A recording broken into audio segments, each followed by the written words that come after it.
چې آیا د علم دا فضیلت دا په مطلق علم باندې دی او کنه دا علم سره یو بل شی هم شته.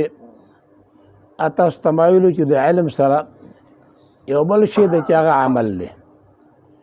علم به علا خیر ګرځي، علم به علا د فضیلت شی ګرځي چې د علم سره عمل موجود وي. که چېرته علم سره عمل نه وي بیا علم رایګان دی، بې فایدې دی. او کله چې علم سره عمل وي بیا ډېر فایدهمند دی. د دې پښتو یو شعر دی وایي علم عمل چې سره مل شي، علم عمل چې سره مل شي راوباسي د شنو کاڼو شنه لالونه. چې کله ګټه خو داسې شی دی چې دا خو یو جماعت دی او سخت شی دی، خو دغې داسې مثال دی چې علم او عمل دواړه راشي نو که ډېر سخت سړی وي هغه کې هم نرمي پیدا کړي، هغه کې هم چې دی فضیلت پیدا کړي. ګټه خو ګټه سخته ده، جماعت دی. اگر چې تقي صاحب لیکل دي چې لکه نن څنګه نورو شیزونو کې نشم و نما راځي، ونو کې بوټو کې ګیاګانو کې، نو هغه دغه شان په دې ګټه کې هم باقاعده نشم و نما موجود ده. دې کې هم باقاعده کال تر کاله رس پرس باندې دې کې زیادت راځي، خو هغې زیادت هغه احساس ډېر کم دی. ځکه چې دې کې ګټه کې زیاتوالی دا ډېر زیات په کمو مرتبو کې راځي، د هغې احساس سړی ته نه کېږي. او هغه لیکل چې ما تجربې نه ثابته کړې ده چې ګټه ما کچ کړې ده، ناپ کړې ده، بل کال چې ما د هغې ناپ کړی دی په هغې ناپ باندې هغه ګټه د هغې نه سیوا وه. دې کې هم الله پاک دغې جماداتو کې هم الله پاک یو قسم حیات ایښی دی. برلاز د علم سره عمل ډېر ضروري دی. او که چېرته صرف یو هغه علم سبب د فضیلت وی بیا به بلعم ابن باعوره ته الله دغه ته به الله دومره سزا نه ورکوله. بلعم ابن باعوره هغه سړی دی بني اسرائیلو کې چې ده ته الله دومره علم ظاهري ورکړی چې د ده په درس کې به 20,000 دواته پرتو، 20,000 دواته، او د یو دوات ته به 2 3 4 5 کسانو قلم کړو. خو کله چې دغه د علم سره عمل نو بیا الله دغه مثال ذکر کوي فمثله کمثل الکلب ان تحمل علیه العص او تترکه یلهث. دا مثال د بلعم ابن باعوره مثال د سپیو. که چېرې لکه څنګه چې سپی چېړې هم د ساه کېږي او ژبه یې بار راوباسلي، دغه شان د بلعم ابن باعوره ژبه الله پاک بار راوباسلې وه. دغه شان که مطلق علم دا سبب د فضیلت وی، عمل ته ضرورت نه وي، بیا به الله د نبی علیه الصلاۃ والسلام د امت د بې عالم د بې عمل عالم مثال الله د خر سره نه ورکو کمثل حمار یحمل اسفاره. د هغې عالم چې بې عمل عالم وي الله وایي د دې مثال د خر دی. که خر د پاسه ته د غوښانه بوره کېږي هغه ته احساس نه کېږي، که ته به د پاسه د قرآن شریفونو بار کېږي هغه ته احساس نه کېږي دا قرآن شریفونه دي که دا ګټې دي یا زما په شا باندې د غوښانو هغه بوجۍ پرته رم بوره پرته رم، دغه احساس هغه ته نه کېږي.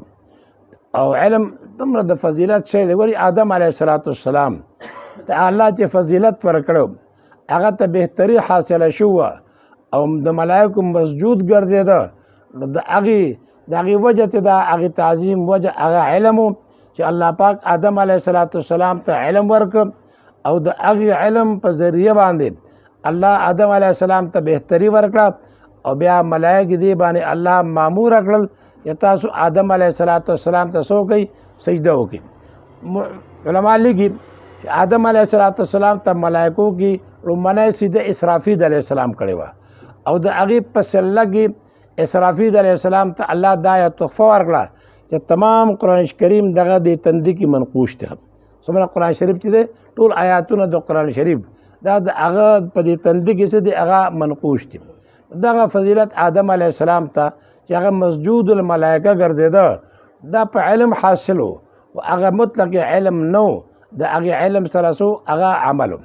یا لکه دا بني اسرائیل رالل موسی علیه السلام خپل پیغمبر ته وي چې موږ عمالقه تنګ کړي وو، موږ سره موږ هغې باندې حملې کوي، موږ سره جنګونه کوي، موږ دپاره یو امیر مقرر کړم چې هغه امیر په قیادت کې دغه مشرۍ کې موږ دغه سره عمالقه سره جنګ وکړو.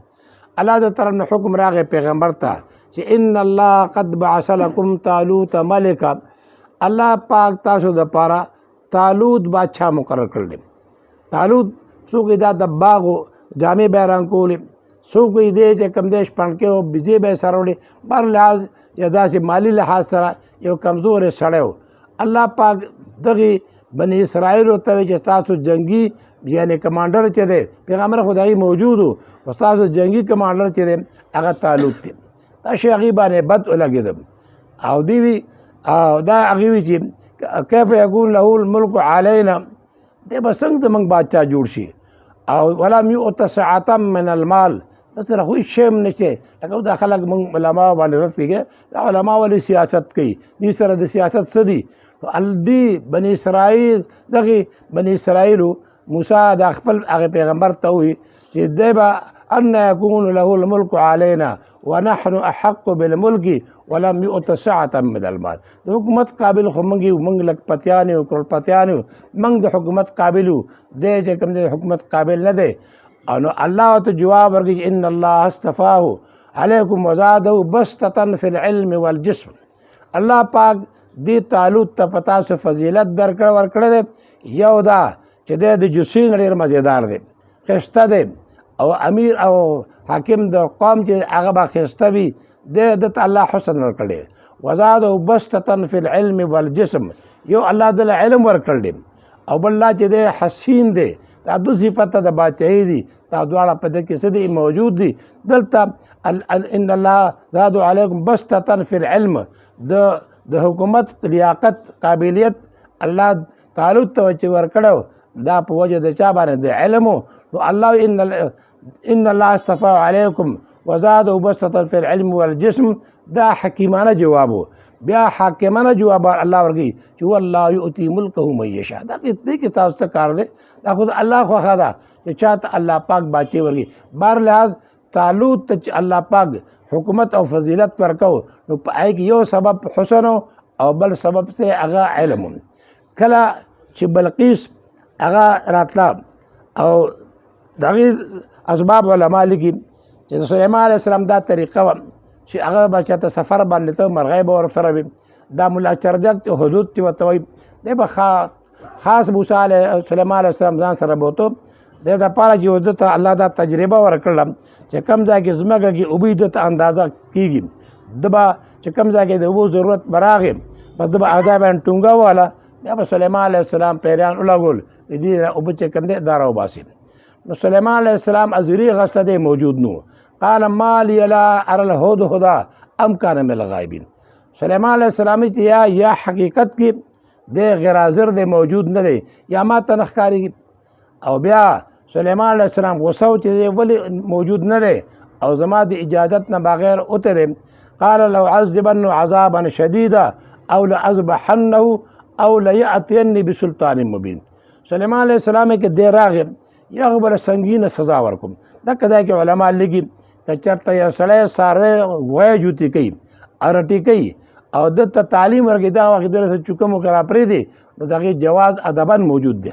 ځکه سلیمان علیه السلام وایي لو اعذبنه عذابا شدیدا او لاذبحنه، یا به ورله سزا ورکوم او یا به یې حلالوم، او دریم د او لیأتینی بسلطان مبین، یا به ما ته د خپلې غیر حاضرۍ وجه ښیي چې دی ولې موجود نه غیر حاضر دی. نو دی غالبا تفسیر جمل لیکلی دي، دا مرغۍ چې دي دیم الله پاک دی بل په خبرو پوه کړي دي.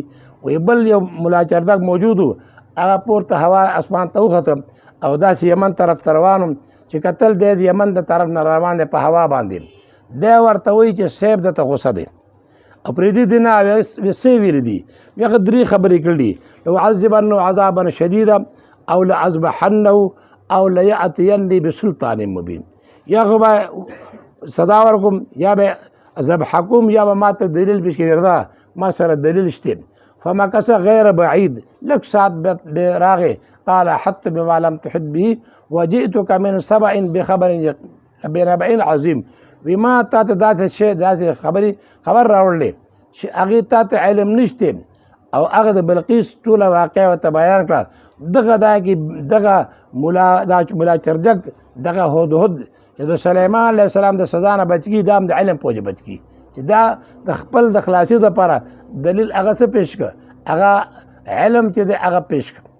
او بیا سلیمان علیه السلام هغه وایي دا حاضرین ته چې کله بلقیس راته په تاسو کې څوک داسې شته چې د بلقیس تخت چې دی هغه ما ته راړي په دې ساعت کې او هغه څه کورسای نه و چې چا به په سر کې وه. علماو لیکلي دي چې هغه 50 ګز چې دی هغه اوږد او 30 ګز چې دی هغه دنګ او د دنیا ملغلرې جواهر پای کې لګېدلي. قال عفریت من الجن انا آتیک به قبل ان تقوم من مقامک. یو پیری پاس د ډېر مضبوط پیری وی زه به دومره ساعت کې راړم چې څومره ستا د عدالت ټیم دی مثلا 8 بجې عدالت شروع کېږي 2 بجې ختمېږي دومره ټیم کې به راړم. سلیمان علیه السلام دې نه مخکې پکا دی نو عصب یعنې برحیا پاڅېده وی زه به تا ته دومره ساعت کې راړم چې ته سترګې له سورب ورکړې زه به په د سترګې په رب کې به تا ته زه هغه تخت راړم بس چې څنګه یو سیکنډ تېر نه دی چې تخت د سلیمان علیه السلام مخې ته پروت دی او تخت هغه حاضر و. اوس دا علما لګي چې دا د عصب برخیا کرامت او د سلیمان علیه السلام معجزه وه خو به هر لحاظ دغه قوت چې په دې عصب برخیا کې الله ایښی دی دا د علم په وجه معنا چې علم کې قوت هم دی علم روشنایي هم ده علم کمال هم دی علم فضیلت هم دی و صرف مطلق علم نه هغه علم چې هغې سره څه وي عمل وي. دې وجې نه موږ له پکار دي چې موږ د عمل د علم سره موږ د عمل کوشش وکړو. دې وجې نه علما لیکي چې که یو سړي سره یو من علم وي دغې د یو من علم دپاره لس من عقل پکار دی. د عقل دې دپاره پکار دی چې دی د عقل په وجه باندې به دی اعمال صالحه کوي او دی به په خپل علم باندې څه کوي عمل به کوي. نو علم ابا الف فایده من ګرځي چې په علم موږ باندې عمل وکړو او الله دې موږ د داسې علم نه وساتي چې په هغې عمل نه وي څومره چې موږ ته علم حاصل دی په هغې د الله پاک موږ له د عمل توفیق راکړي چې کوم را حاصلېږي ورسره الله پاک د عمل توفیق راکړي.